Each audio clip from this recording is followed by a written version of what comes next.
Yesu anakusifiwa. Jina la Baba litukuzwe. Amen. Hebu niseme upande wangu.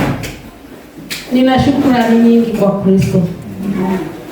Ni kwa sababu ya kuniwezesha kukuwepo siku ya leo. Na pia nina shukrani kwa sababu ya kuwawezesha ili tuweze kuonana tena.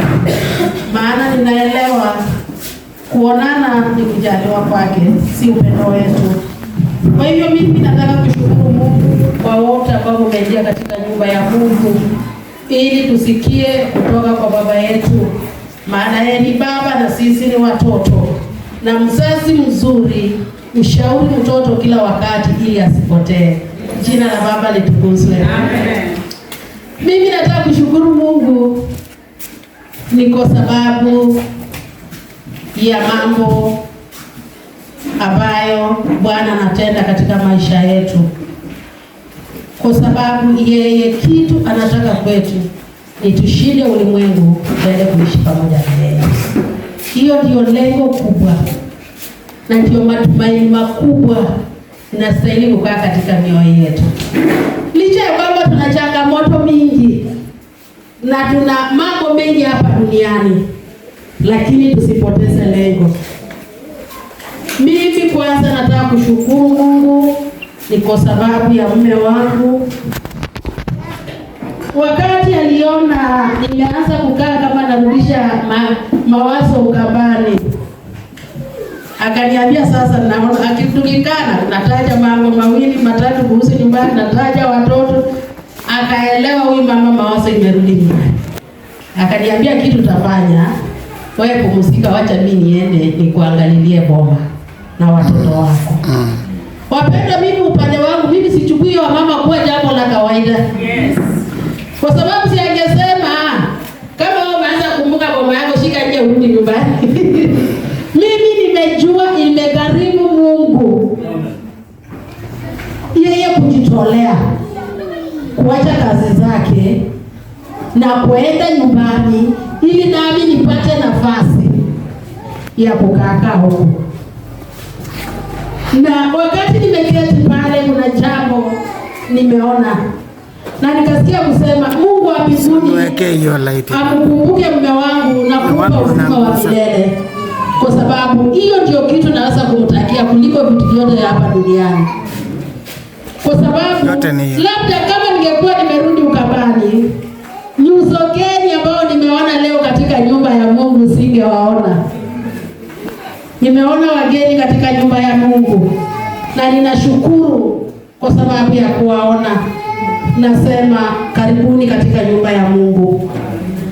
Nasema ndugu, karibu katika nyumba ya baba yako.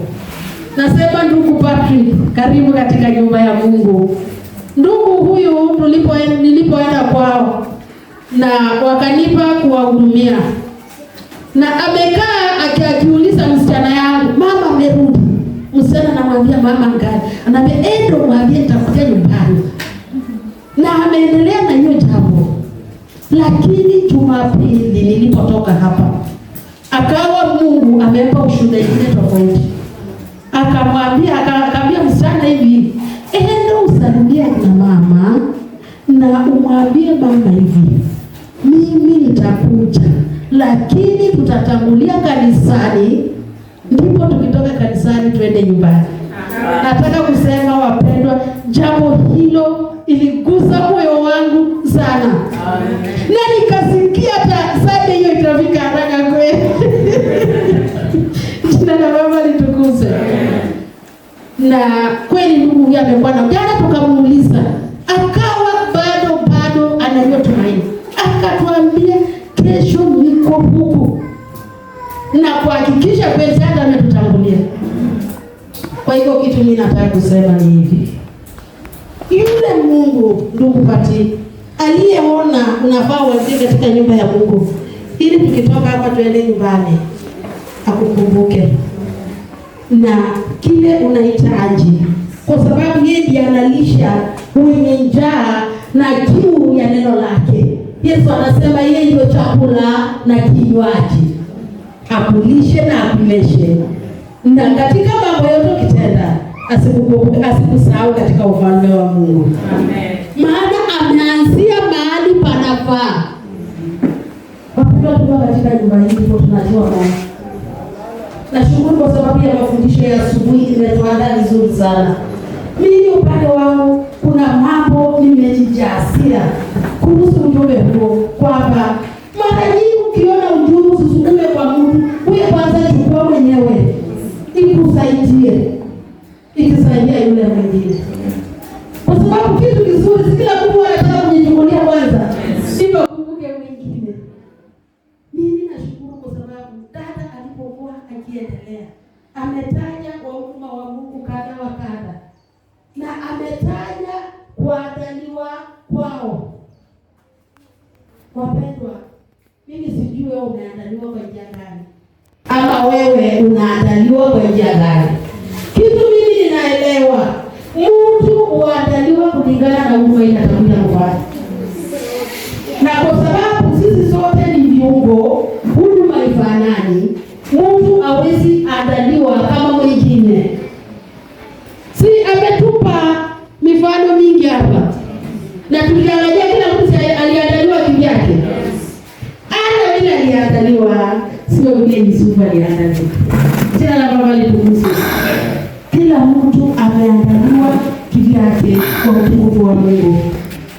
Na alipokuwa akiendelea, jambo ametuhimiza kwamba tusitoke katika yule anayetuandaa.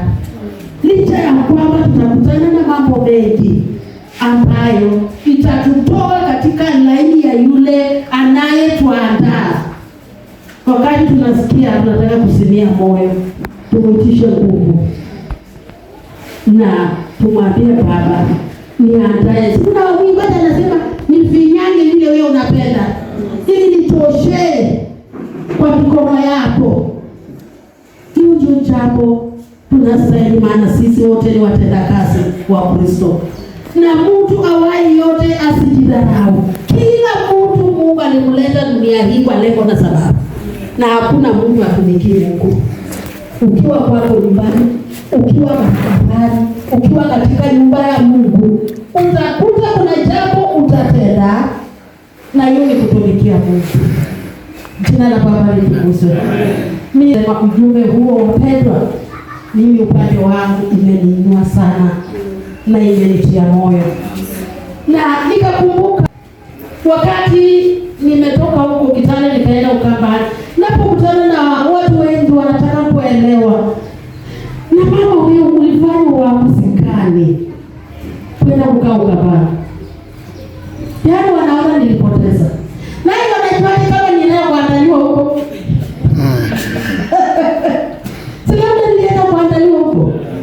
Kwa sababu tunajua hapa kwetu imejaa greens, imejaa kila kitu. Na Bwana anajua ataenda labda kuniandaliwa. Unajua kweli? Lakini Bwana anajua. Na yeye ndiye anajua vile ananiandaa kulingana na upendo anataka nifanye. Amen. Na unenaji ametuambia hivi, baada ya kuandaliwa, kazi ikianza utaifanya. Amen. Yusufu aliandaliwa kwa uchungu. Yeye mnaona kuhusu na ndugu yako ni kitu rahisi? Kuhuza kama mbuzi, ndugu yangu. Na siku ile alijitirisha kwao, yeye akiwa sasa ndiye mkubwa Misri.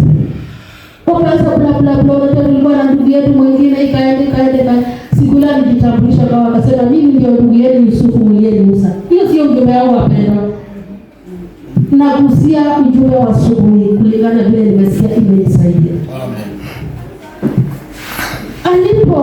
Alipojitirisha kwao, mandugu zake walitetemeka. Na unajua kwanza alikuwa akiangalia mandugu zake, anaenda anajificha mahali, analia na anapangusa machozi. Anakuja anatokea mahali wako. Na unajua by that time hao wako wametambua yeye, lakini yeye aliwatambua. Hata kuwauliza baba yenu wako, wanamwaga mambo na mtoto wenu mdogo, wako wamejua. Lakini hiyo yote ilikuwa ni kufanya nini kanisa la Kristo? Ni kuandaliwa. Kwa hiyo kuandaliwa ni lazima.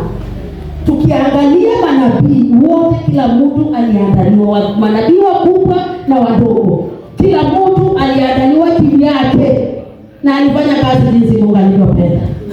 Mwokozi wetu mwenyewe ambao ni Yesu Kristo mwenye kuleta injili hii ambao ni wokovu tunajivunia leo, baba yake alimwanda.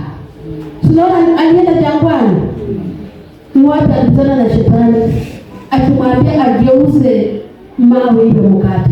Sasa anaandaliwa na baba yake, na aliposhinda sisi alikuja kuanza kazi. Kwa hiyo tunaposikia tumefinywa maana Mungu tunaandaliwa, lakini hata Bwana niko hapa, nisaidie. Na ninataka vizuri kwamba usitaki kukimbia huku na huku, maana utapoteza network. Simu hizi tuko nayo kama ina network, huwezi ongea mahali. Na kwambia nako naye piga hapatikani. Kwa hiyo nasi kwa Mungu wetu kusiwe mteja. Amen. Jina la Baba litukuzwe. Mimi nimesikia kushukuru. Dada, Mungu akukumbuke kwa sababu ya ujumbe. Na ujumbe wapendwa ambaye Mungu amenipa imeingia, roho ameconnect. Na ninashukuru. Mimi nataka kunena habari ya kushuhudia Yesu. Maana Yesu ndiye wokovu. Na ni lazima tujuane na mwenye wokovu. Tukiwa na yeye tutamshuhudia. Tutasoma katika kitabu ya Yohana 9. Ni mistari mingi, tutasoma hiyo 9 mistari yote mpaka 42. Lakini mimi nitaenda vile Roho ataniongoza. Jambo lingine, kuna jambo kabla sijasahau. Kuna jambo tulikuwa tunasemezana na mchungaji. Mchungaji alitoka nyumbani, tukaribisha kwanza mchungaji na mke wake waje kwetu, ndipo tukaribisha ushirika. Lakini wakati nimeketi pale, mwana wa makanisa amenifanya kanisa, "Tulete ushirika wako." Nikajua hapa kuna kitu. Mungu yule ameniwezesha bado niko leo hapa. Na ametaka mkuje ushirika pia nikikuweko. Nikamwambia ngoja kidogo. Kwa sababu tulikuwa tunaongea na mume wangu, unajua singesema Asema tunashukuru Mungu basi. Nikamwambia ngoja kwanza niongee na wewe. Wakati alikuja nikamwambia unajua ni mama kanisa na ushirika huko kwetu. Akasema acha nikuje. Jina la Baba litukuzwe. Maana kuna mambo sisi watu tunafanya kama wanadamu na tunapitana na Mungu wetu. Kwa hivyo nimesema hivi, nyote ambao Bwana atawafungulia na kuwawezesha siku hiyo kuja ushirika kwetu, karibuni. Amen. Bwana walinda, wape afya. Na ikiwezekana hata siku hiyo afunge bingu. Ili msiseme mvua, lakini hata mvua ikinyesha yule anaupenda atakuja. Tukienda kwa dada Sara, mvua ikifanya, Mungu tulikuja kwako, chai ya mtoto. Najua kwako, na nimefurahi leo mkuona katika nyumba ya Mungu. Kwa hiyo kanisa la Kristo, nataka mtu atusomee hiyo maandiko, alafu nitaenda nikigusia jinsi Roho wa Mungu atakavyotusaidia. Amen. Ninasema hivi kwamba Yohana 9 kuanzia 1 hadi 42.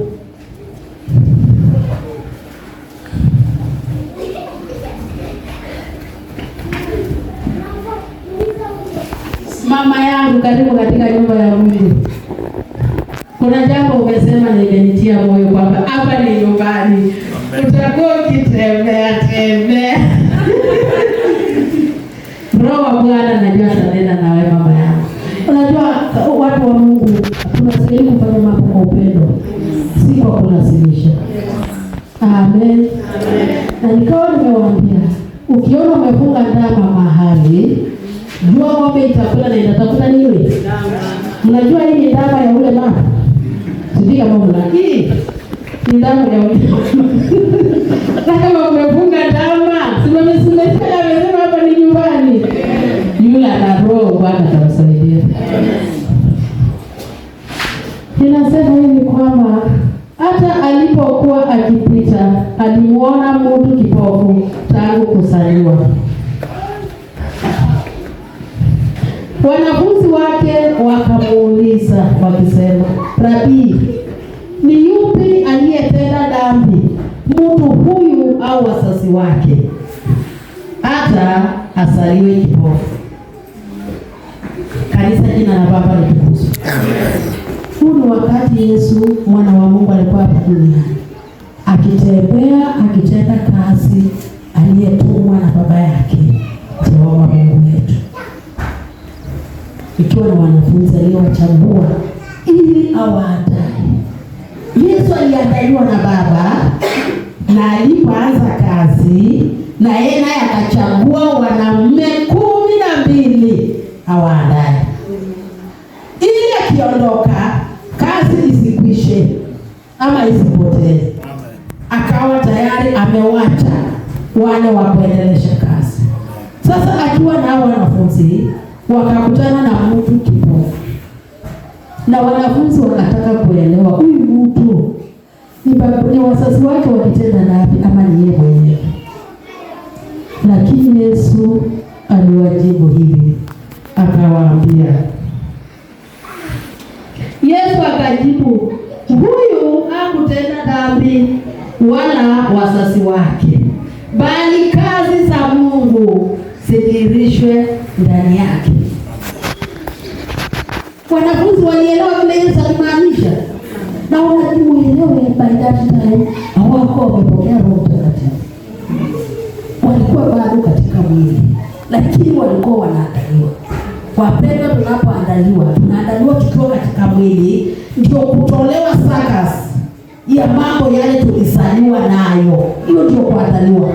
Ile ilikusai na ukoo ya kwenu na mila ya kwenu. Unapoandaliwa, Yesu anakutenga nasa na kutenga nasa na kutenga nasa na kusimamisha ukiwa kiumbe kipya, ili ufae kumtumikia. Bila hiyo hatuwezi kutenda kazi yake, na tukitenda hatutampendeza. Tutatenda katika mwili na utukufu haitakuwa ya Kristo Mungu wetu. Alipowajibu kwamba huyu hakutenda dhambi wala wazazi wake, nini nilipata? Imetupasa kuzifanya kazi zake yeye aliyenipeleka, maadamu ni mchana. Usiku waja asipoweza mtu kufanya kazi.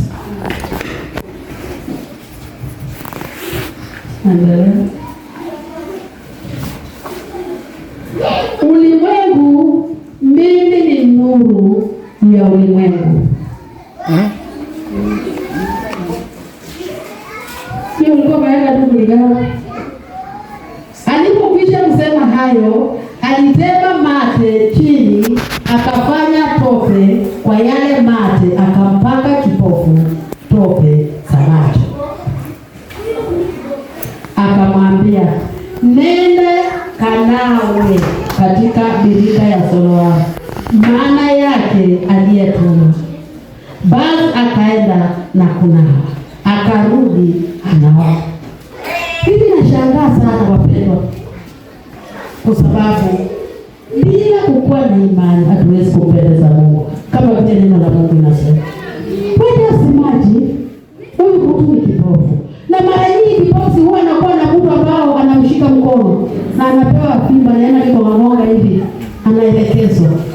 Lakini Yesu mwenye uwezo, mwenye uponyaji, amekutana na huyu mtu na ana uwezo wote wa kukemea upofu na macho imwangalie. Lakini kuna process ya nifati. Akachukua tena tope, akaongeza kwa ile macho. Kweli bila imani, huyu mtu angeona kuna kitu Yesu amemsaidia, singekasirika na labda atakwambia mwenye alikuwa na yeye twende, huyu mtu anaona mimi kidogo na ananiongezea shida. Na baada ya kutoka hivyo akamwambia enda nao. Na kanisa la Kristo, Bwana tusaidie. Hapo ndipo mara nyingi tunapoteleana na Mwokozi wetu. Ila nataka tufanye na sisi tunafanya kinyume, na tunakosa kumtukuza tunajitukuza katika utukufu wetu wa Mungu. Huyo mtu akatii.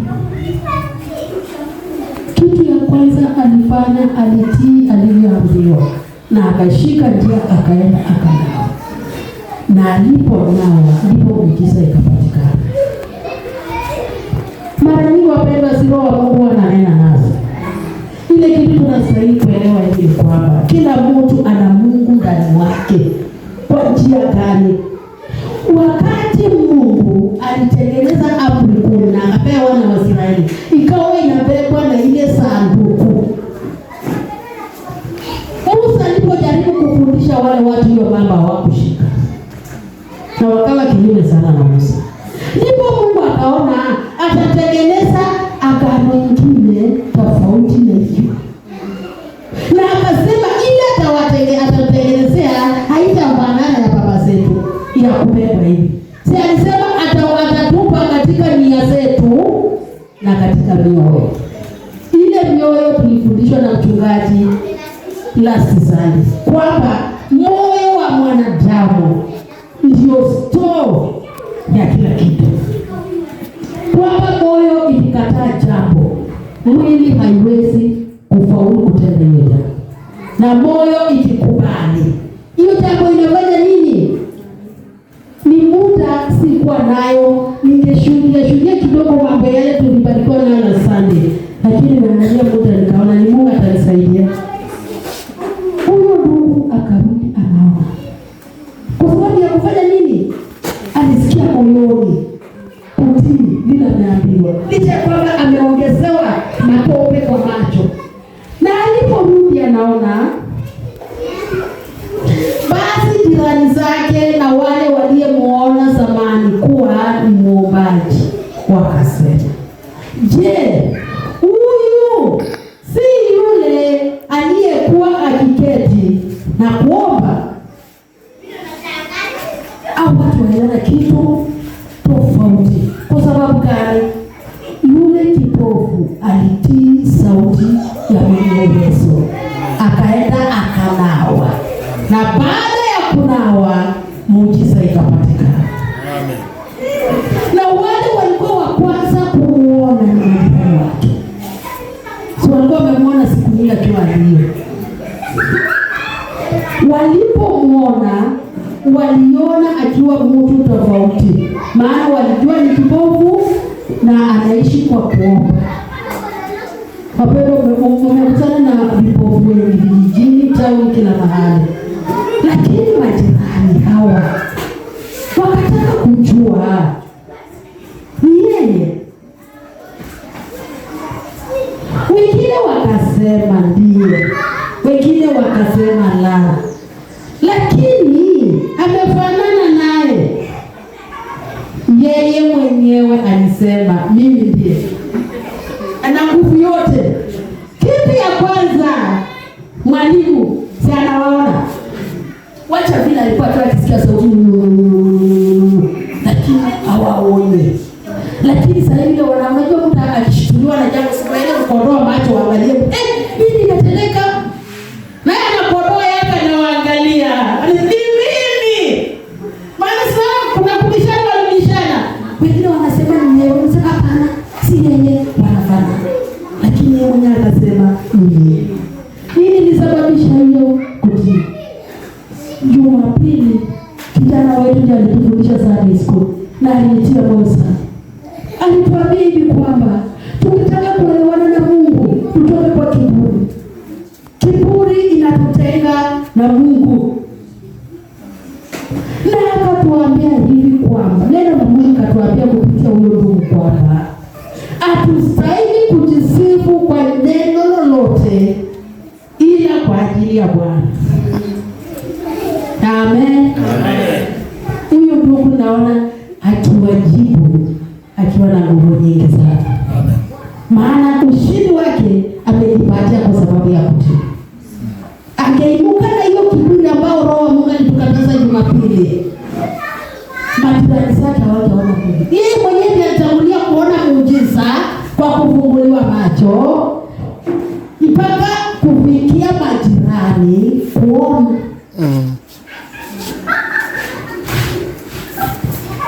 Basi wakamwambia, macho yako yamefumbuliwaje? Si bado hataki kuelewa? Kwa hiyo tukitii sauti ya Mungu na tutende lile Mungu anataka, si lazima watu watatukujia.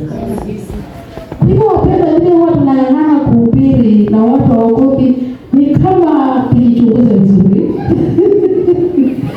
kulingana na hii maandiko tukasema, sijasema watu kanisa kama hiyo wametukunisha, imejaa kwa wote, wakiuliza pewa inaitwa pewa nini, mfanye nini?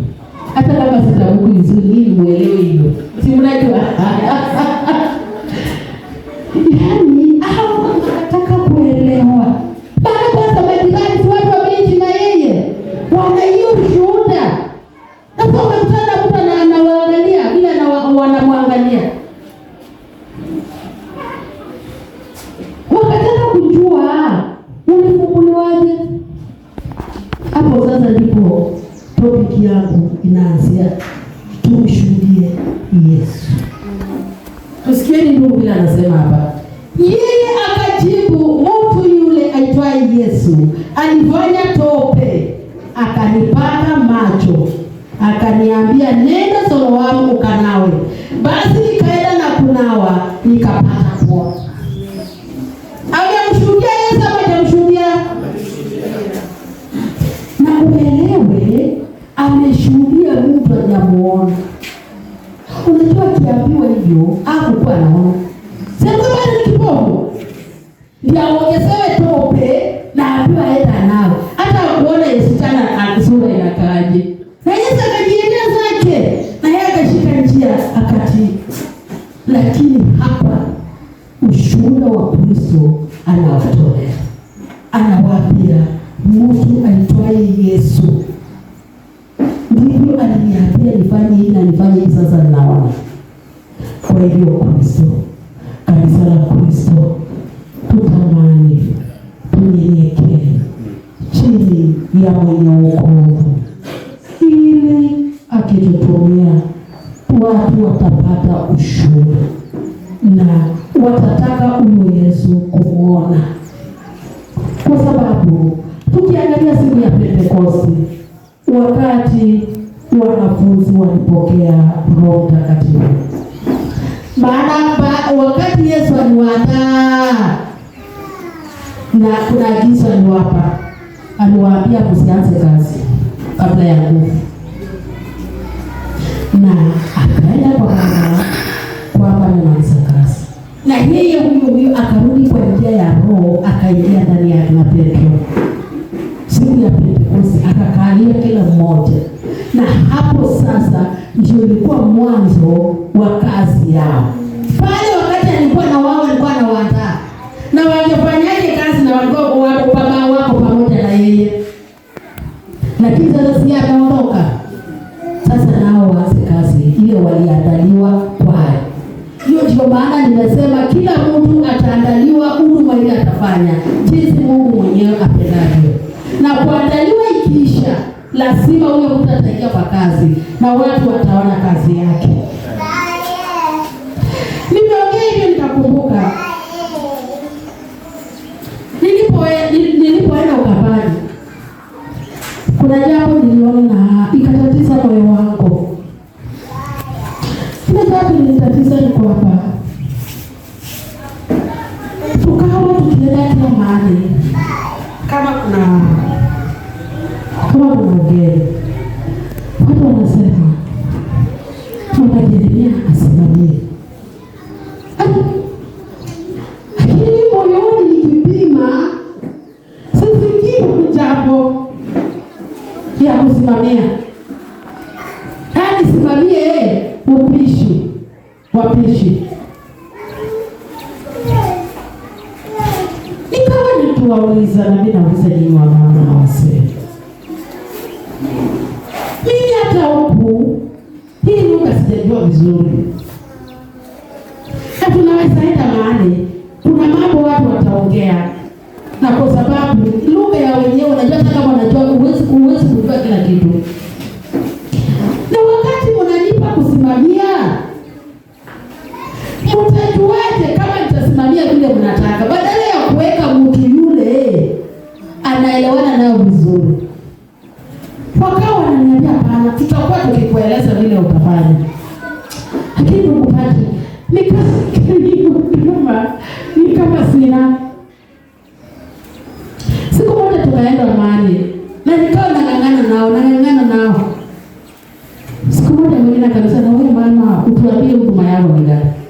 Nilisikia niliwaambia siku moja mtajua. Siku moja tukaenda mahali. Tulipoenda wakaenda wakakutanika. Na mimi nikaenda mahali nikachelewa. Ili nikuje kama wanamalizia wamechagua watu mpaka wakusimamia. Nilipofika kweli nilikuta wamemaliza, sasa ndio wanaletea chai wa kunywa. Lakini wanasema tumemaliza kila kitu, tumemaliza. Na mwenye kusimamia hapo, tumemweka kweli. Na ndio nimefika. Nikasikia roho imefanya tu. Yule ni jirani yangu, alifanya tu hivi. Wapendwa, niliinama. Siku hiyo Mungu hakunipa kung'ang'ana nao. Mwambia hapana. Lakini nikasikia nimesema hivyo kwa sababu ya kunyenyekea. Nikasikia kwa moyo. Na kabla ya hiyo kuna dada tulikuwa tunakutana naye akaniongelesha sana. Hapo niambia akili nauliza wewe. Wewe umeijiuliza ni kwa nini wewe unapewa hii kazi? Unaiomba Mungu. Ukajua. Nikamwambia mimi kazi niliwa sisikii moyo. Niuliza, na mbona wao ukionekana wewe ndio unapewa? Lakini nikakumbuka vile msichana aliniambia, siku ng'ang'ana. Na wakafanya kila kitu tukamaliza. Wakajua wamepata wa kusimamia kila kitu vitu ile watata nikajitolea sana. Kashitolea drama ya maji na kila kitu. Na nikaenda nyumbani. Nilipoenda nyumbani nikamwambia Mungu, mimi nataka nijue kweli kama hii ndio kazi nataka nifanye hapa. Nijue huduma ya Martha ndio niko nayo magari. Haleluya. Mapendwa, tulikaa kidogo, mume wangu akaja nyumbani. Alipokuja nikamwambia, unajua wakati huu nimepewa na sikukataa. Mimi nataka Mungu anithibitishie kama ni yeye. Na tukashika njia na yeye tukaenda hiyo mkutano. Sasa ya summarize kila kitu ndio sasa ifanyike. Tulipofika yule aliyekuwa anasimamia hiyo mkutano siku hiyo wanaitana babu. Akamwambia babu, unajua tulipea mtu hapo kusimamia. Na ujue ukiona tunampea, tunamjua. Ndio maana tunampa. Mungu akamsaidia na mzee akukataa. Naye akanyamaza. Ninawaambia nina habari ya kushuhudia Yesu. Hapana, lakini nikawa nauliza Mungu, siku hiyo ikifika, kama nitasimamia hiyo mkutano, nitajua ni wewe. Lakini kama si wewe, kwa sababu mimi ninaelewa upande wa chakula na vikwazo vingi. Inafika upande wa chakula, watu wanakuwa wengi. Na hapo wamechanganyika watu wengi. Alafu sasa hivi ni nini ndio nimesema? Unakuta kama amekalia sufuria ya nyama hivi, ukiona ile macha na kutolea huko na tukio. Kwa nikaona kweli. Si wapo ndio wanataka ushuhuda wa Kristo. Amen. Wapenda wanajali Mungu analeta kujibu. Siku kama ya leo ndio sasa ugeni kesho. Na hata mzee akawa ngani nyumbani ajarudi. Tukawa tumejiandaa twende. Na mimi ile nisukumane na watu huko jikoni. Lakini si nimejiombea. Habari ya kuandaliwa. Siku kama leo ndio mkutano ifanyike kesho. Huyu mama alikuwa anakujiwa na msichana wake. Mahali msichana alikuwa ameoleka, mtu mjomba yao walio familia mke wake akafa, na ikatumanwa tumailisha hiyo mkutano, maana hatuwezi enda kusherehekea tukilia. Huyu mama mwenye mgeni aliposikia hivyo, na kila kitu kimenunuliwa, hata tunatoa maji na swakuni tunatoa kila, na pili mimi hata nimejiachilia kama nitaongoza wacha kuweka kama ni Mungu ni wewe. Huyo mama alipopata hiyo aliweka duru, akawa hana mtu wa kumtuliza. Ndugu yake ndiye alikuja mahali tulikuwa katuletea, bwana nini mnunuka hapa fulani anataka kukufa huko nini. Imesemekana watu hawatakuja kwa sababu matanga yanapatikana kwao. Wapendwa, mzee huyo alipotamka hivyo, nikajua bila shaka kumbe kile sitasimamia hiyo upishi. Haleluya. Na hao wakafanya matanga wakamaliza, na ikasemekana hizo vitu wepe tu na mipango yote ile tulipanga, hakuna kitu tutabadilisha, ni hawa ndio watafanya. Ile siku sema kitu, ile siku walikuja kupangia tena siku hiyo, tukawa kanisani, kuna sherehe yangu, dada ya mzee ambaye anafuata mzee alikuwa amehama nyumba ya baba yake mahali alikuwa kajenga nyingine mahali, na kuna ukawa na wageni wamekuja kumtembelea, na mimi kama shemeji yake lazima tuende huko na ndugu yake na watu wa Boma. Na tena ikalingana siku hiyo ya hii wageni na ile ikawa ni siku moja. Ndipo nikaenda nikawaambia chema, kama sasa mnajua nini, hata leo hata kesho sitasimamia. Kwa nini? Akasema mwenyewe hasa kanya, hata nilipata habari una mkutano mkubwa sana wa shemeji yako. Ndio sasa nilikuwa naleta ripoti. Sikutafute Mungu niweze kwa mkutano kwa nafasi yako. Lakini uko ndani.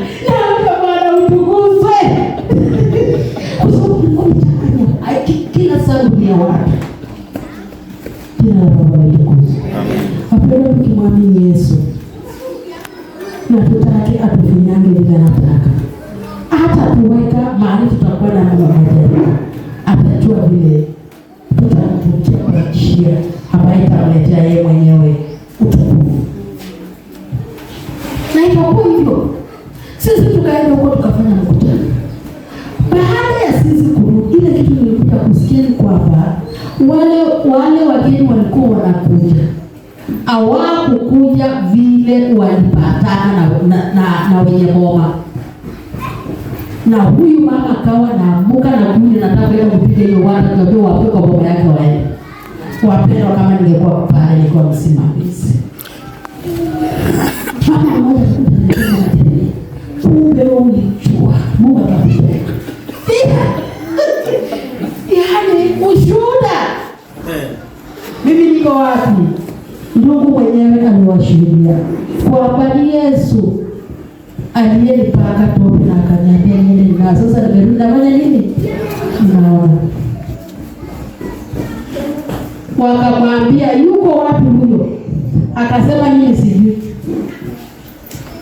Walitamani kumuona kwa sababu si ametenda jambo zuri. Wakataka kuona huyu Mungu amefungua jirani yetu macho. Sisi tungependa kumuona. Wapenda jambo litaendelea leo kwa hii kanisa. Yesu akitenda, sio sisi tutaita watu. Watajileta wenyewe kwetu. Tunahitajika tukubali mwenye kazi. Sisi ni kuwakilisha, tunawakilisha wapendwa. Lakini kazi si yetu, kazi na mwenyewe.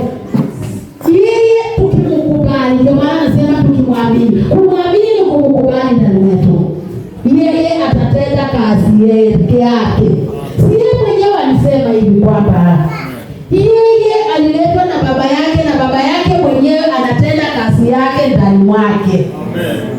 Na yeye naye ametuachia yeye atende kazi yake ndani mwetu.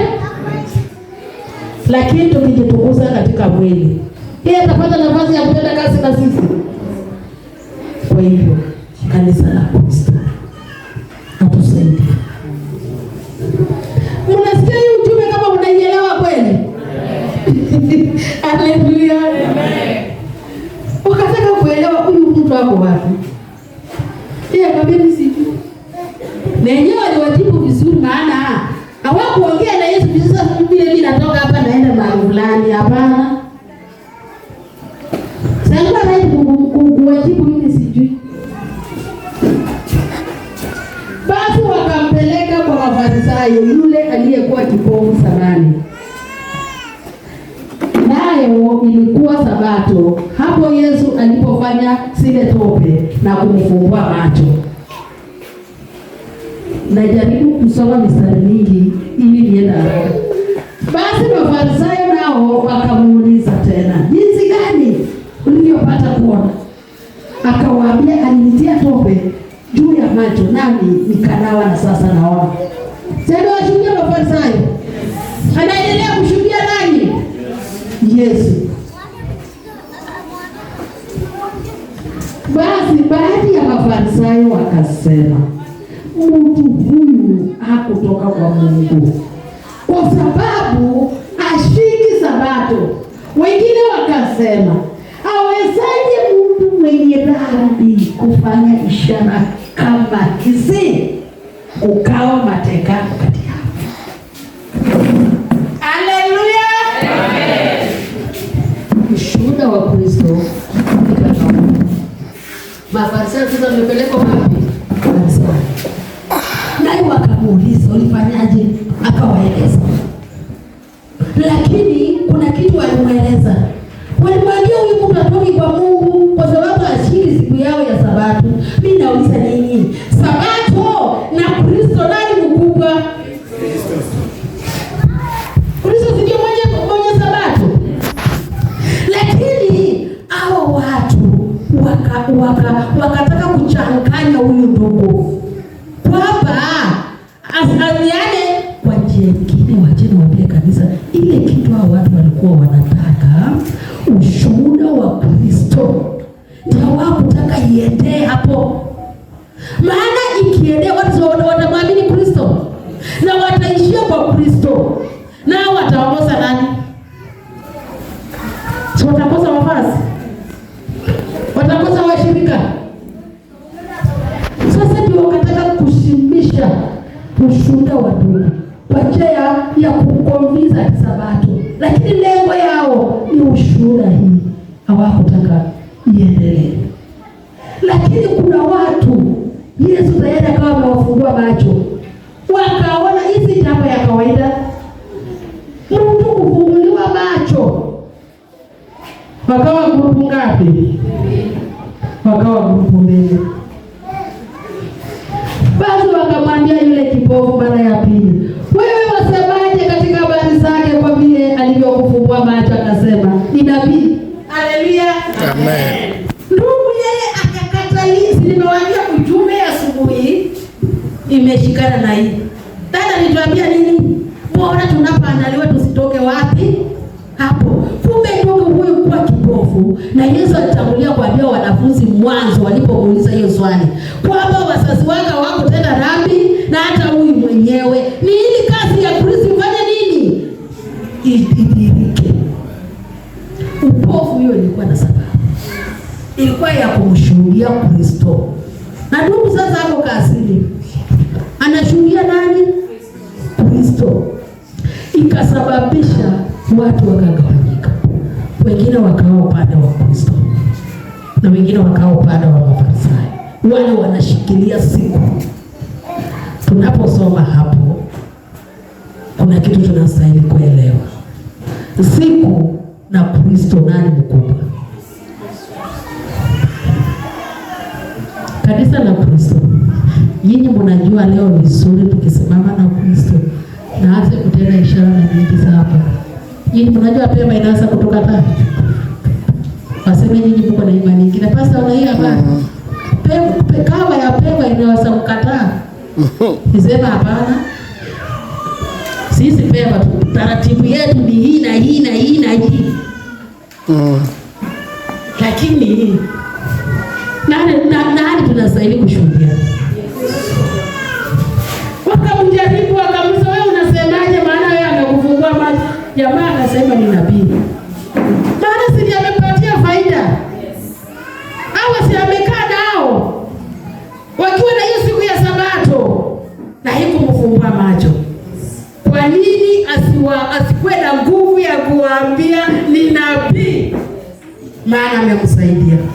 Hata vile anang'ang'ana nao hivyo sasa, na wanaonana macho. Wanamuona na yeye anawaona. Tunastahili tunapokutana katika nyumba ya Mungu tukutanike kwa faida. Kristo tukimshuhudia akitenda kazi katikati yetu, maana yeye ndiye ataenda kutulipa hiyo kazi. Yeye si alitenda kazi ya baba yake akiwa hapa duniani, na siku ile alimaliza. Tunaona akiomba katika sura ya 17 ya Yohana, anaambia Baba, kazi uliyenituma nimemaliza, sasa narudi kwako. Lakini nasema usiwatoe ulimwengu, uwalinde na yule mwovu. Maana alijua yeye amemaliza kazi, lakini hao amewaandaa, si hawajafanya bado. Sasa wangeenda. Ndio Petro wakati alikuwa anawachiwa kazi yake kujielewa, anaambia Yesu, mimi niko tayari kufa na wewe. Na yeye ndiye amefanywa kuwa mchungaji wa hiyo kanisa. Maana nimwambia nimeona shetani akitaka kuwapepeta, lakini Petro, nimekuombea wewe, ukiimarika imarisha ndugu zako. Petro hakuelewa. Lakini siku ya Pentekoste, wapendwa, ndio tuelewe. Siku ya Pentekoste Roho Mtakatifu aliposhuka na wakanena kwa dini, wale watu waliposikia lugha zao wakakuja kwa diaka. Wengine wanasema labda wamelewa. Nani alisimama wakiwa na wanafunzi wengi? Si Petro? Akawaambia watu sikulewa, wamelewa. Na akawashuhudia kwa mambo mengi. Huyo mliyemkataa mkamuua, ndio Mungu amemfanya kuwa Bwana na Mwokozi. Na hii amemwaga hiki kitu mnaona leo. Watu wakaona asante. Paka nimeongea Kikamba. Kusema asante yani kama jambo limekushangaza. Si nimewafundisha moja. Na natania soda amejua Kikamba moja leo. Amen. Unaona? Watu wakastuka. Ndugu Pati. Wakaona kumbe tunewa mtu mzuri wa kutusaidia. Na kweli wakaona na kweli situfanye hivyo. Petro akawaambia huyo mliyemkataa mkamuua, ndiye Mungu amemfanya kuwa Bwana na Mwokozi, na yeye ndiye aliondoa uchungu wa mauti. Wakafunjika. Wakasema tutaendeje ndugu zetu? Wakawa mandugu na walikuwa maadui. Wanafunzi kujifungia pale chumba cha juu. Si ni kuogopa hii watu? Maana si waliua pasta yao. Sasa kitembea sinao watasauliwa. Na wameandaliwa na wajaanza kazi, wameambiwa ngoje nguvu aanze kazi. Lakini nguvu ilipofika, akawaweka wale wandugu pia. Wakawa mandugu. Petro akiongea na pia, wacheni mandugu zangu niwaeleze. Naye wakasema tuendeje wandugu zetu? Petro akawaeleza, kwa pasta sasa, hii ndiyo aliwaelekeza vile wanastahili kufanya. Na wakatubu, wakaamini, wakashikana na akina Petro, wakawa kitu kimoja. Na kanisa ikaongezeka kila siku. Na si Petro aliwaambia sasa mwende mlete ile vitu mko naye hapa. Siro sasa ya wanadamu imeondoka, ya uchoyo, ya kuona hasara. Na hawa kwa sababu wamempa Yesu, naye wakaenda wakaleta mali yao. Wakakuja kukula na nani? Na wenye wamewapa uzima. Maana Petro wamewaambia mambo ya uzima wamepokea. Naye wakaenda kuleta vitu ya mwilini. Wakakula kwa upendo na kwa ushirika. Wapenda, tunapofika hapo pia tunastahili tuelewe. Mara nyingi watu tunaona watu hawataki kujitolea. Lakini ndio watu patupe vitu. Sisi tumepea watu nini? Si watu wanaenda kuuza mashamba. Unacheza na mtu kuuza shamba. Hakuja weke pesa yote chini ya miguu ya Petro. Hiyo ni jambo rahisi. Si mnaelewa ile ndugu alitenda hiyo? Alitenda kwa nini? Kwa sababu kile Petro na wanafunzi wengine wamempa ni utajiri mkubwa. Amepata uzima wa milele ambao ni kumpokea Kristo. Ikawa hata akileta hata akiuza ile shamba leta hapa ana hasara. Si anakuja kula na wandugu. Na wakila na wandugu ushuhuda wa Kristo inaendelea. Bila mtu kusema ningekaa hapa nisikilize hii mafundisho. Lakini kitu kinanitatiza ni kwamba nikitoka hapa sijui nitaenda kukula nini. Haleluya. Amen. Nikitoka hapa nitaenda kukula nini? Vitu kawekwa hapo. Naye Petro kazi yake ni kuamuru wale wa kuhusika kugawa hizo vitu. Ndugu nikirudi huko ndio sitakutatiza, acha nirudi. Haleluya.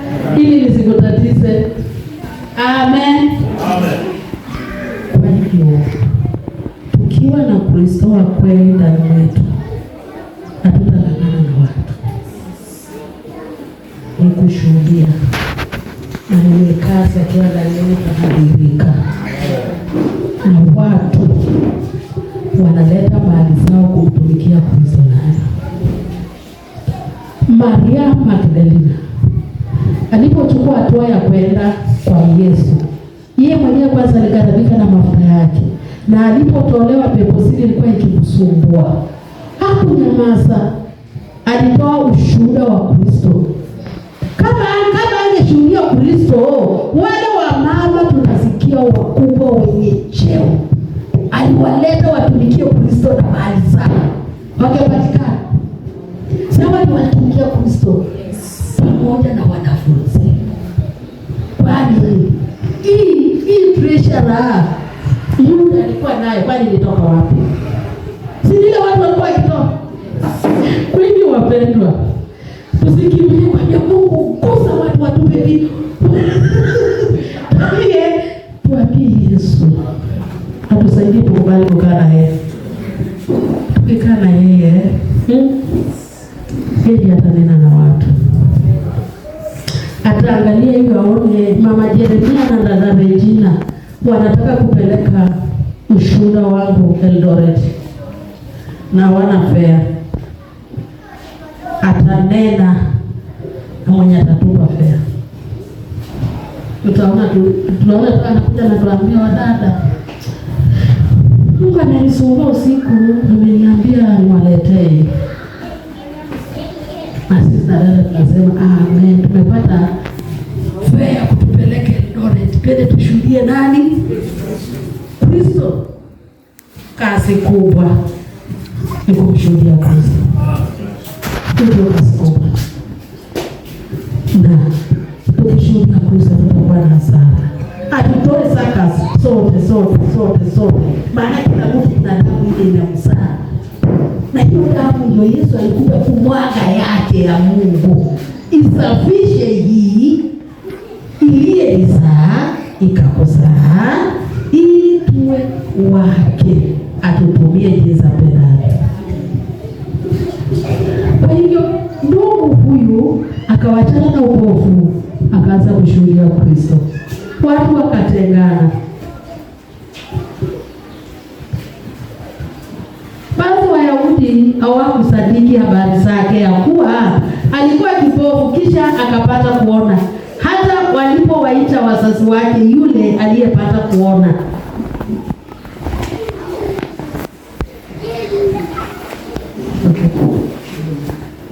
wakawauliza wakisema, huyu ndiye mwana wenu? Mnasikia hizo fitina? Sasa tulikuwa tunapiga ushuhuda hizi. Labda walifikiri wazazi watakuwa Yesu nyakase. Wakauliza, huyu ndiye mwana wenu? Wakasema, huyu ndiye mwana wenu ambaye mnasema kwamba mlimzaa kipofu. Amepataje basi kuona? Kwa kweli tukiangalia hiyo swali, si ni kujaribu hii wazazi? Na tayari mwenye kuponywa amewaeleza, na wakaruuliza tena akawaeleza.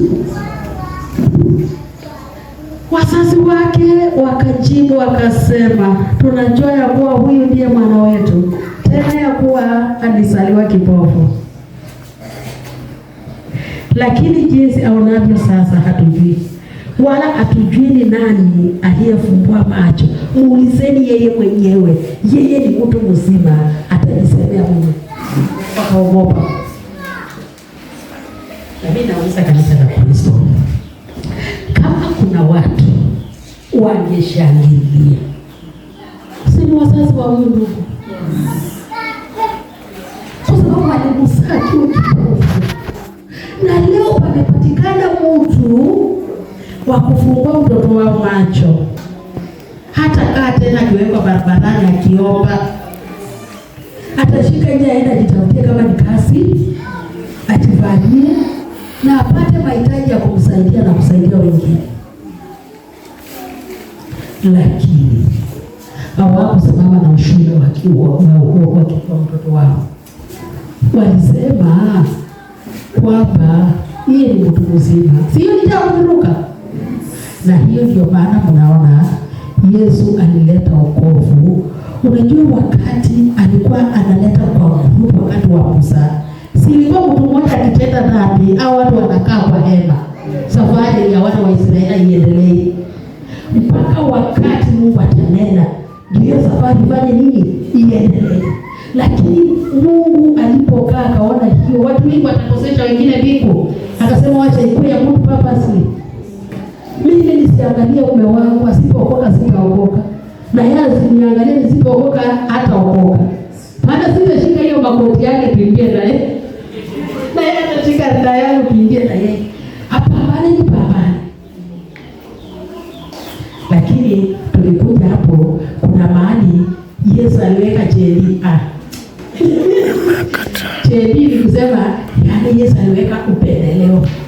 Akasema habari ya mume na mke, kama kuna mwanaume ameamini, mke atatakaswa kwa ajili yake, na kama kuna mke, mume atatakaswa kwa ajili yake, na watoto wao watakuwa watakatifu. Mnaona hiyo neema? Lakini hata hivyo kwa pendo, sina sasa kila mtu kujikasa, ili kila mtu aonyeshe upendo kwa Kristo. Ili mama mchungaji, Mungu asione tu kwa sababu ya mchungaji ndio umepata mbingu. Awala kama mwenyewe unampenda, unatambua kazi aliyofanya msalaba, akadana hivi kwa ajili yako, kwa ajili yako. Kila mmoja. Kwa hivyo wale wazazi wakakana mtoto wao kwa njia ya kusema ni mtu mzima, ajisemee mwenyewe. Wacha tuone ndugu ataungana wazazi wake, nyamaza na endelea. Wazazi wake waliyasema hayo kwa sababu waliogopa Wayahudi, kwa maana Wayahudi walikuwa wamekwisha kuafikiana kwamba mtu akimkiri kuwa ni Kristo atatengwa na sinagogi. Si nimewaambia sababu ya kukataa? Walikuwa wanatetea kanisa, wakasahau huyu ndio mwenye kanisa ambayo amefungua ndugu macho. Na kwa kweli kama wangemkaribisha kwa hiyo kanisa, sio kanisa ingejaa sana kupitia tu shule ya huyo tu. Si watu wengi wangekuja, kwanza hao majirani wake, si watu walikuja kushiriki hapo. Lakini wanakana hiyo ushuhuda. Wanakana, wanakataa. Na hivyo iko hata leo wapendwa, Yesu asipotusaidia. Tunasema kanisa letu. Tuna mambo makubwa, tumejenga ghorofa. Si mnaona Mungu hapa, lakini mnajiandaa. Mna mambo makubwa mnataka kufanya. Lakini Bwana tusaidie tufanye ndani ya Kristo. Tukijua, tukitoa mali zetu, tujue hatuna hasara. Yule tunayempa atatulipa hapa maradufu, na baada ya hapa uzima wa milele. Amen. Hiyo ndio target yetu. Hawa wakaheshimu kanisa kuliko mwenye kanisa. Hawakuungana na mtoto wao. Kwa hivyo wewe hata ukishuhudia ulevi na uone nataka kukutukana, nataka umejua wewe umeshuhudia Kristo. Kazi ya kubadilisha sio yako. Wacha mwenye kazi. Wewe umemshuhudia. Wewe umemshuhudia. Friday tulikuwa kwa msichana yangu kwa kanisa ya Kinapati Friday ibada. Na tulipokuwa tukiendelea, kijana mmoja akakuja wao. Akaelewa. Aliingia harufu ya Mungu. Nikaona washirika wanaangalia. Tulipomaliza nikamwambia wapendwa, wacha niwaambie tusiwe na shida na wimbo. Kile imefanya ingia hapa. Hata ukijua. Sikuna walimu wengi huko nje. Mbona huyu ameingia? Huyu na Yesu harufu yake inaanza kumfuta huyu. Na tulipomaliza mkutano watu wakaenda, tukabaki na mchungaji na mama kanisa, nikasikia kunena naye kidogo. Tukaongea. Mwisho akasema na neno la Mungu iwe juu yao. Siku ile hiyo mbegu itamea, hata labda tutakuwa tumesahau. Lakini sisi tumeshuhudia Kristo. Tulimwambia Yesu anakupenda jinsi ulivyo. Hivyo nilimweleza. Nikamwambia Yesu mwenyewe anasema hakukuja kwa wale wasure. Wakati wa Mafarisayo waliinua fitina, wewe unaenda kukula na watu watoa ushuru na watu subiri nini. Yesu akamwambia mimi sikieni, mimi sikuja kwa wale wazuri, nilikuja kwa wale wabaya. Kwa hivyo tukiona mtu anaenda naongea wapendwa, tujawe na roho ya huruma, tukijua Yesu anaja.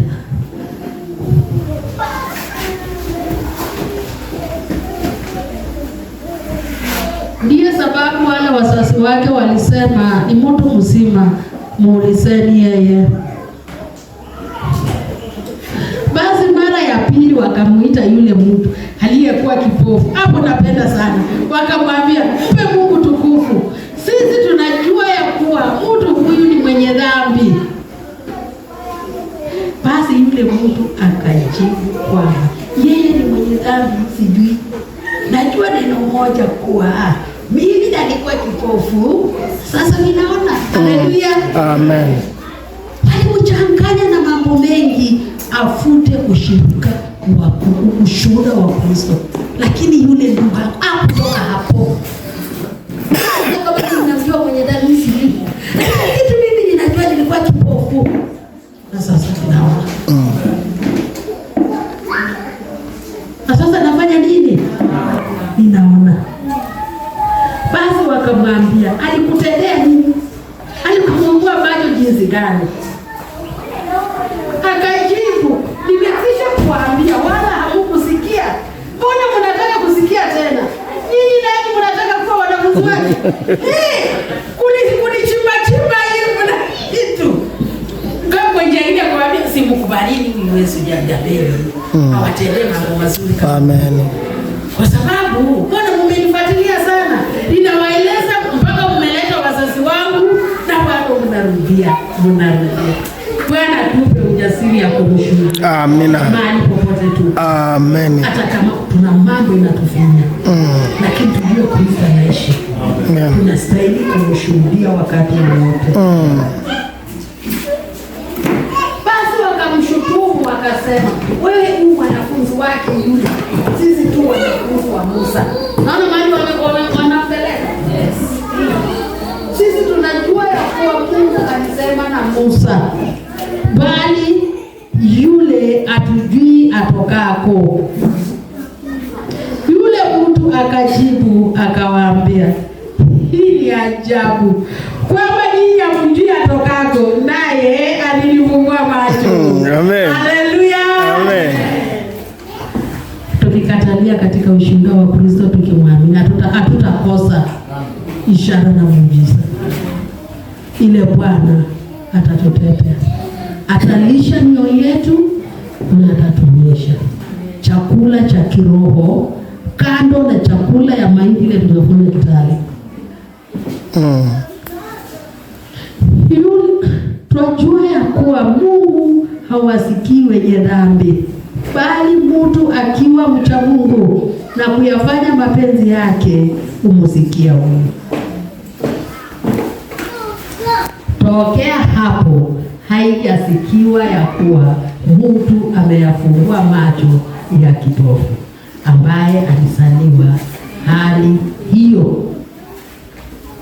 Kama huyo asingalitoka kwa Mungu, asingeweza kutenda neno lolote. Na ujue kanisa imegawanyika, wamepewa timu ngapi? Kuna wale wananena hiyo mambo. Wakajibu akamwambia, ama wewe ulizaliwa katika dhambi tupu, nawe unatufundisha sisi? Akamtoa nje. Haleluya. Ndio maana niliwaambia tukipanda kiroho kiyesu tunaweza kukaliwa. Lakini tukikataliwa na kutukubaliwa na Kristo, si tuna faida kubwa? Si ndio mwenye uzima? Na hiyo tunatafuta. Atuokoe, tunamwamini bila kumuona, lakini tunataka atakapofunuliwa mawinguni tumuone jinsi alivyo. Na atudhihirishe mbele ya Baba. Ati malaika wakishangaa na kuuliza, hawa ni akina nani na wametoka wapi? Unajua malaika watashangaa kwa nini? Wanajua ile kupambana tunapambana dunia hii si kidogo. Ukitaka kusimama na hizo shetani na kupeperusha kama upepo, anakuletea vikwazo. Hakuna wala tukutumikia wewe Mungu atakufa. Unaona mbele, nyuma, katikati, hakuna tumaini.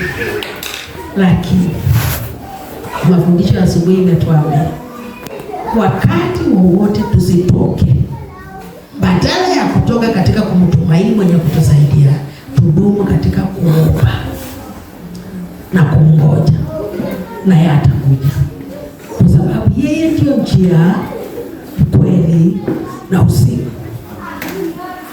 Kwa hivyo mara nyingi watu naingia kunena mambo mengi, tunasahau mambo yote tunastahili kupeana kwa mwenye uwezo.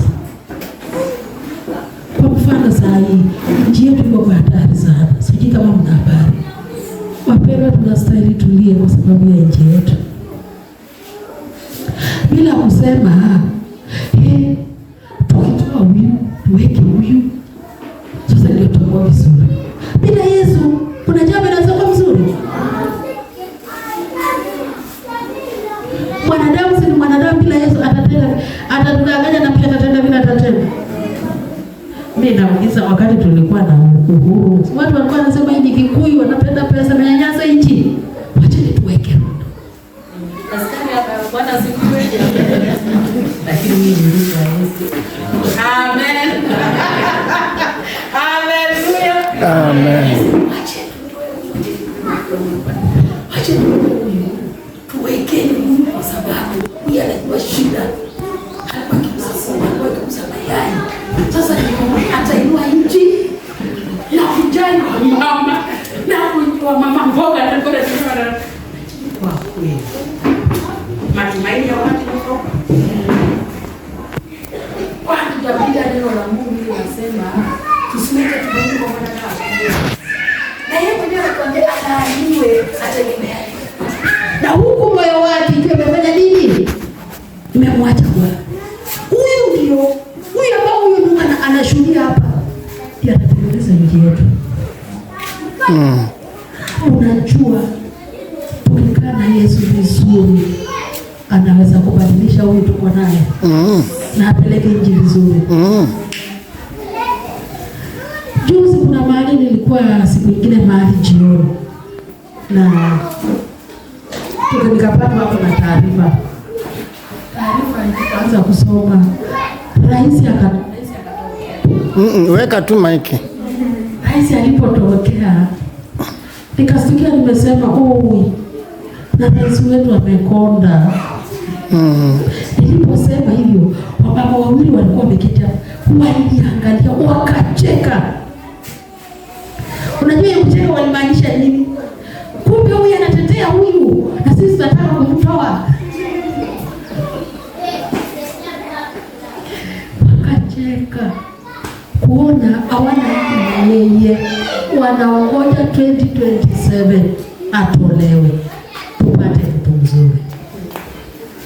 Lakini wapendwa, ili kupotea tunapotea. Mimi hata mume wangu anawaambia tusitarajie nchi yetu kwa nzuri. bila sisi kukubaliana na Yesu mwenye kutengeneza mambo.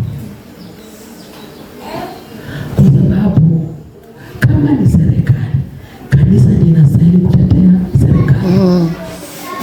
Lakini kama sisi kanisa tutaungana na serikali kwa uovu, tuta-expect serikali iponaje? Mkikumbuka vizuri, wakati wa kusulubishwa kwa Kristo, si serikali ilisulubisha Kristo, si ni wakuu wa kanisa, si ndio walipelekea mfalme Pilato Yesu na wakahukumu kwa uongo, na mfalme akaona huyu mtu mimi sioni hatia ya kumuua, lakini wakasema asulubishwe. Akauliza nini? Na mpaka mke wa Pilato akafunuliwa na Mungu usiku, akatumana ujumbe kwa mume wake, akasema asiwe na neno juu ya mtu wa Mungu, maana amesulubiwa usiku. Wamama, haleluya, amen. Wamama, tujueni Mungu anatupenda sana, kwa sababu katika kazi ya Mungu kila mahali tunahusika. Unaona huyu Mungu hakufunulia Pilato, alifunulia mke wake. Na utakuta hata wakati wa Yesu mwenyewe wale walimhudhuria ni wababa. Kwa hivyo wamama, tuna kazi nzito katika sisi, tuna kazi nzito. Tuna kazi ya kulea boma zetu. Mume wako ni mtoto wako wa kwanza. Kwa hiyo boma, sijui kama una habari hiyo. Kipokuwa chakula na sukuma unasema pelekeni baba yenu yeye fulani shika hii. Kama umechinja kuku unapea mzee vitu hii. Kijana yako mwenye analetanga pesa mzuri unamwekea hii. Haleluya mama. Unasahau kabla watoto wakuje ulikuwa na huyo mzee. Mtaambiwa kuwa kijana yako kubwa. Heshima zote anastahili. Awe mfupi au mrefu, uwe mrefu au mfupi, akikohoa hivi kila mtu anajua kwenda. Haleluya mama. Tukitoka hapo watoto wetu tunajua. Tusifurahie wamama. Nje hapo tunasikia sana. Hata tumesomesha watoto sasa wana kisomo, watoto sasa wanaweza kutoa sisi, wanaweza, hiyo ni uongo mtupu. Ni watoto wetu tunapeana wamalizwe. Hiyo kisomo watoto wetu wako nayo, na kisomo kubwa hiyo ni hapa duniani. Ni watufanyie mambo mazuri na watufanyie sisi. Lakini ya kufanya mambo mazuri ikuwe inatoka kwa Kristo. Kwa sababu kanisa la Kristo, wakati akina Petro walianza kazi, si watu waliuliza, na watu wametoa hii elimu wapi? Na ni watu hawajasoma. Wakasema, si walikuwa na Yesu. Elimu ya mbinguni haisomeshwi na madarasa hii. Watoto wetu tunawapeleka primary, secondary, university, wanafaa madigrii. Tunajua sasa basi. Nyinyi mnakumbuka juzi vile jenzi waliamka kusukumana na rais. Si tulipoteza watoto wengi sana wapendwa. Si tulipoteza watoto wengi. Kwa hiyo tusifurahie hilo jambo wamama. Wamama tunastahili kulia kwa Mungu. Maana Yesu akienda kusulubishwa, sikulikuwa mkutano wengi, watu wengi sana walikuwa wanampata. Lakini aliambia wamama wa mchungaji nini? Aliambia wamama, jililieni nyinyi wenyewe, msinililie mimi. Jililieni nyinyi wenyewe na watoto wenu. Unataka kuniambia wanaume wako hapo wengi? Si walikuwepo. Kwa sababu Yesu alielewa huduma ya mama tangu zamani. Hapa tunaona wakati naenda kusulubishwa, mke wa Pilato ndio Mungu anamtoa. Na akatumana hiyo ujumbe, na mume wake alitii, maana alinawa. Hakutaka kutoa hukumu. Akasema nanawa damu hiyo.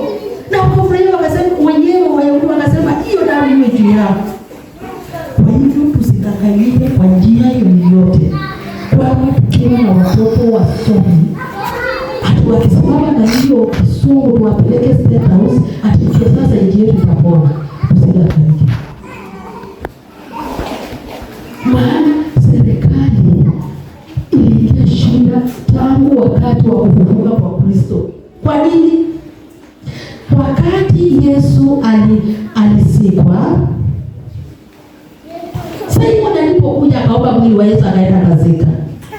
Walirudi tena wakarudi kwa mfalme wakamwambia, tumekumbuka vile yule mjanja alisema kwamba siku ya 3 atafufuka. Tupe maskari waende walipe. Na malizia mchungaji. Pilato akamwambia, sisi mna maskari yenu, mpeane waende walinde. Si wengine wakapeana hiyo maskari walinde. Lakini wakati Mungu alipotuma malaika wa kukuja kufufua mtoto wake ashinde mauti, maandiko tukisoma inasema hivi, kama ukisoma Mathayo 28 inasema hao maskari walikuwa kama wafu. Hawakuelewa nini inaendelea. Na mtu akiwa mfu huwa anajua kile inaendelea. Mpaka Yesu akaamuka na malaika akaongea na wale wa mama, kwa sababu nyinyi mnajua unatafuta yule yuko hapa alifufuka na mtakutana na yeye Galilaya alivyowaambia. Lakini hakuongea na maskari. Na baada ya hiyo kazi yote wale maskari waliamka. Walipoamka maskari walienda na ushuhuda mzuri kwa makuhani na Mafarisayo. Wakawaambia, kwa kweli huyu mtu alikuwa mtu wa Mungu, amefufuka kama vile alisema. Maana si waliona ile ofisi na mambo hiyo wengine na wakao wafu wakawajia filamu ikatolewa kwao kutoka hapo. Lakini walipoamka waliamka na ushuhuda kwamba Yesu kweli alifufuka. Hawa ndio waliwasanya wakawaambia, hapana, msishuhudie hivyo. Sisi tutawapa nyinyi pesa mingi. Na mseme watu wao walikuja wakamuiba. Sasa leo tukikuta maskari wanaomba kitu kidogo kwa barabara, tunawakemea na kuwachukia. Nani waliingizia maskari hiyo roho? Si ni kanisa? Mchungaji nataka mtu aniandike siku nyingine. Acha niwaseme. Haleluya. Amen. Maskari walipeleka ushuhuda mzuri kwamba Yesu amefufuka. Lakini makuhani na Mafarisayo, kanisa lilipinga ushuhuda. Ndio. Wakasema tutapea nyinyi pesa mingi. Wakaingizia maskari roho ya kitu kidogo hata leo. Sioni haya kunena huyu kijana wetu akiwa hapa. Haleluya. Na hiyo tunaona wanasema, ufisadi kisha Kenya. Lakini gari kisimama na wanaona taifa anasimama sasa, habari bwana. Wamemaliza, gari imepita. Anafika pale mbele, wamebeba nini? Afande. Kwa sababu gani? Kanisa liingiza hiyo. Afande. Lakini sisi kanisa ambao tuliingiza hiyo roho, leo tukikataa na tuambie Yesu atupe ushuhuda wa kweli, serikali yetu sitapona. Amen. Na jambo hili nataka mkumbuke. Tumekuwa na marais wengi. Lakini mkiangalia huyu rais tunaye saa hii, mambo yake ni tofauti. Wakati alikuwa akienda kumaliza mikutano yake ya mwisho, sasa alikuwa unabii natolewa kila mahali, akilia machozi na kitambaa nyeupe kipanguza. Watu wanasema basi sasa ndio tumepata wokovu, nchi imefanya nini? Imepona. Tena wakasema tumeke matters wazi, mke wake ni nani? Intercession prayer. Alafu mke wa assistant ni pasi. Sasa mama hapo ni mtele. Na leo ni nduru. Ni watu wanabeba masufuria kwa kichwa. Tuna rais mwingine watu wanaifanya vituko kama hivi imefanyika. Na baada ya kwenda State House, tuliona State House kuna siku nikaona State House yote ikakaa giza. Makola ikajaa State House. Kuadhimisha nani? Rais. Wapendwa, tunastahili kujichunguza kwa kweli. Mtu wa Mungu, watu wa Mungu, tunataka kufika mbinguni. Tujichunguze. Si mabishop na maskofu. Msore kuongea mabishop wa gamu, maana Haleluya. Lakini kwa sababu nataka vike mbinguni, kwa nyumbani wanapembeleza na mwambia mzee, kwa kweli tutafute uzima. Usichoke bure. Haleluya. Amen. Niambia na kweli. Niambia tukifanya hii kazi angalie. Hii majina kubwa hii kweli. Inashuhudia Yesu, inaleta watu, inaleta utukufu wa Yesu. Kwa hiyo msione ninalima moto. Si wangu ni hapo pale. Si mnamuita Reverend. Hata mimi mwenyewe si wanamuita Reverend. Lakini namwambia nataka tuwe Reverend ya kushuhudia Yesu. Pati akitumema na ile gari akasema tumeenda Nairobi kuhubiri Yesu. Tumeenda Ukambani kuhubiri Yesu. Jina la Baba litukuzwe. Na tukupatie Mungu akukumbuke Baba.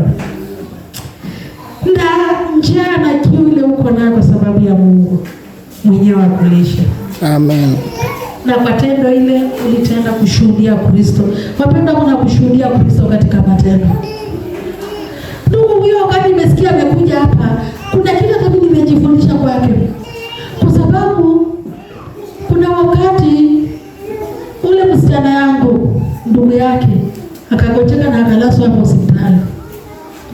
Huyu ndugu simuona gari yake pale nje. Unajua ni vizuri kushuhudia mambo ya watu, matendo mabaya ile wanatenda wakiwa hai. Kwa sababu mtu akifa tunaharibu ushuhuda mrefu na huyu mtu asikie. Hivi wakati mmoja mjomba yangu niambia hivi. Mjomba yangu, ninunulie blanketi nijifunike nikiwa hai nikwambia asante. Maana ukileta kama nimekufa nani mjomba atakwambia asante. Na nikashika hiyo neno ya mjomba. Nikaenda na mume wangu tukanunua hiyo blanketi tukapeleka. Mjomba akasema nilitaka hivi. Akatubariki. Kwa hiyo ni vizuri mambo mengine tunashuhudia ushuhuda ulio hai mtu mwenyewe akisikia. Huyu ndugu alipoona msichana yangu ni mshirika wao na ndugu yake analazwa kwa wodi, akaasimu moyoni kutoa hiyo gari yake na akatangazia kanisa, nataka twende tuone ndugu ya hivi hospitali. Wale wanataka twende. Wakajijua baba ndio mara nyingi na kweli Yesu atuhurumia wa mama tufike mbinguni. Na unajua sisi ndio shetani anatuonea kuliko unajua mwanamume atingisi kama sisi. Sijui kwa sababu sisi ndio tulidanganywa kwanza mke wa kwanza akakula tunda hiyo. Unajua mwanamume alipelekewa kupelekewa. Lakini mwenye alichuna na kumeza ni nani? Kwa hivyo tunastahili kujitolea kwa Mungu sana. Na kama kuna kuangalia sana zaidi tuangalie vizuri sana wapa. Maana mimi nataka kumtumikia. Lakini mitego na mikwasi ile tunakutana nayo mingi. Ili tutoke katika utukufu wake. Lakini mnenaji asikia nitabia sitoto hapa. Ujumbe hiyo imenitia moyo sana. Ndugu huyo akaweka gari mafuta bila kuuliza washirika. Nyinyi mnatoa nini? Si mmoja sasa hivi mtani pesa mingi. Wakaenda mpaka Kitale. Wakaenda wakaona ndugu ya mshirika wao. Hapana, sio ni kuhubiri injili kwa matendo. Leo ameona sitaenda kukaa na mama kwake, wacha niende mahali wataenda kuhudumu, alafu tukitoka hapo twende nyumbani. Ameweka tena mafuta gari yake kuja mpaka wapi? Sio ni upendo wa upendo. Amen. Mungu kama huyo Mungu ndio maana msishinde. Bwana baba anaongea anasema patia kukue. Sijasema msikumbukwe, lakini hiyo jambo alitenda. Siku hiyo alienda ili nikusa moyo wangu sana. Nikauliza msichana wangu nichana hiyo mafuta, mwambie hapana mama. Na kwanza siku hiyo msichana alikuwa mdhaifu kwa sababu ya mshtuko ya ndugu yake. Hakuenda hata kanisa. Alimpigia simu wakati walimaliza ibada. Kama sasa hivi uko wapi? Ananiambia nikaa hapa nyumbani. Jiandae, nataka twende tuone ndugu yako. Ndugu ile ushuhuda watoto wadada ya huyu walipeleka huko kwa mama yao. Hiyo nitakwambia tukienda kwa nyumbani. Tukikula kile mama atatuandalia. Haleluya. Kwa hiyo wapenda, nataka kusema hivi. Tusijifune na kitu yoyote kando na kujifuna na Kristo. Hata tukiwa na pesa, kuna mahali pesa haitatusaidia. Lakini Kristo anatusaidia kwa kila jambo. Tunyenyekeeni chini wa mkono wa Kristo ulio hodari.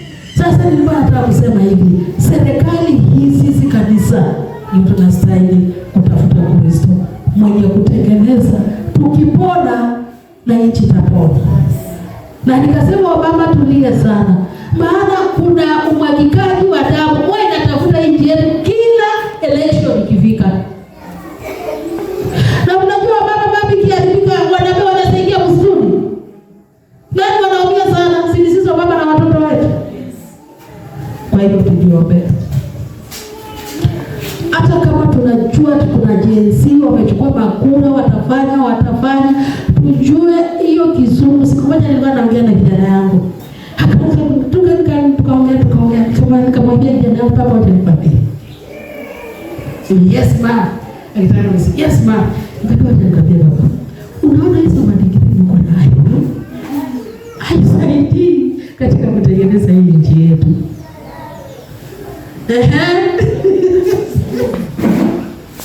Nikamwambia baba, hiyo inasaidia sana kwa kutuletea mkate hapa tukule na wewe mwenyewe na familia, Mungu atakupea. Lakini kuna mmoja nataka tuamini. Bila nyinyi kujifuna ati mmesoma, mnataka kututetea sisi wasasi wenu maana tu kusoma. Nikamwambia hiyo masomo ulisoma hiyo, sio hiyo ndio itatuponyea nchi. Ni ya Kristo Yesu na inatoka juu, haisomeshwi hapa duniani.